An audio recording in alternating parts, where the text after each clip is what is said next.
Senhora Presidente, pelo esclarecimento que se afigura bastante pertinente.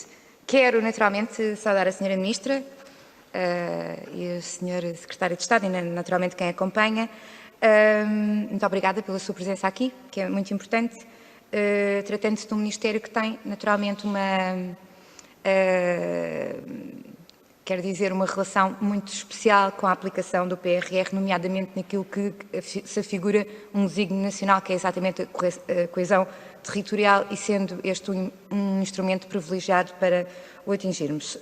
Senhora Ministra, relativamente aos indicadores identificados, eu queria antes de mais fazer-lhe uma pergunta, colocar-lhe aqui uma pergunta que tem a ver com o momento político que passamos.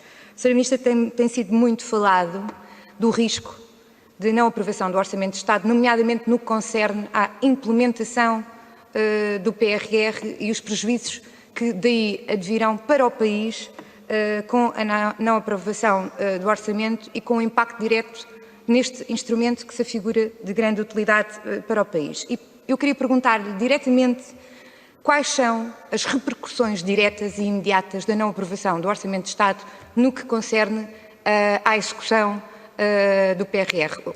Disséssemos aqui de viva voz aos portugueses o que é que está em causa para o PRR, que foi um instrumento altamente propagandeado pelo Sr. Primeiro-Ministro agora nas eleições autárquicas e, portanto, o que é que está em causa caso o Orçamento de Estado para 2022 não seja aprovado no que se refere a este orçamento. Relativamente aos indicadores identificados no PRR como adequados à monitorização das diversas dimensões de coesão ao longo do período de implementação do programa, nomeadamente nos subdomínios de convergência das regiões com a União Europeia, o mercado de trabalho, a educação e a formação, a igualdade e a inclusão social e a qualidade de governação, quais são, Sra. Ministra, porque nós não vislumbramos as metas atuais? Nós entendemos que para fazer um acompanhamento da execução e da implementação do PRR deveriam estar inscritas as metas que se pretendem atingir, e nomeadamente também calendarizadas, e nós não conseguimos discernir isso. Eu perguntava-lhe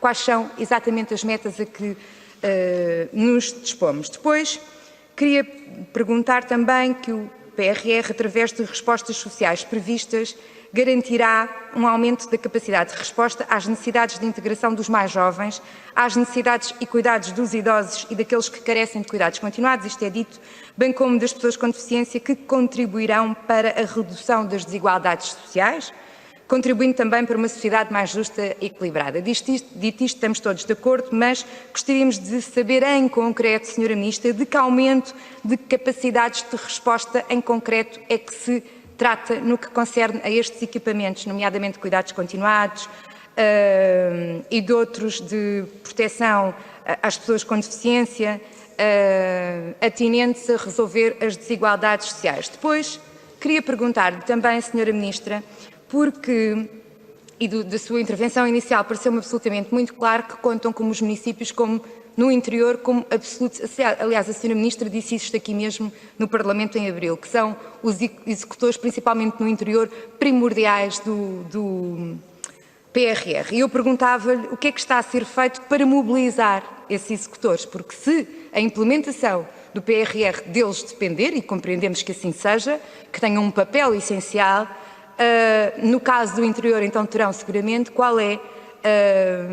o que é que está a ser feito para os motivar e para os mobilizar. E depois também queria perguntar-lhe se existe um acompanhamento por parte do Ministério para a elaboração de candidaturas, porque isto, então, nos municípios do interior, parece-me absolutamente pertinente haver um know-how que sirva também de apoio aos municípios para que possam usar na totalidade as candidaturas. A Sra. Ministra disse bem que sem candidaturas não haverá implementação do programa e, portanto, todos queremos que exista o máximo de candidaturas. Depois queria também, Sra. Ministra, perguntar-lhe se existe um plano de comunicação de divulgação de verbas e concursos, porque isto também me parece de primordial importância que se divulgue, que os municípios tenham conhecimento deles e que tenham naturalmente apoio técnico para concorrer. Depois, a Sra. Ministra terá dito também que o objetivo para 2021 seria de ter mais 20% de execução global de programas operacionais regionais, ou seja,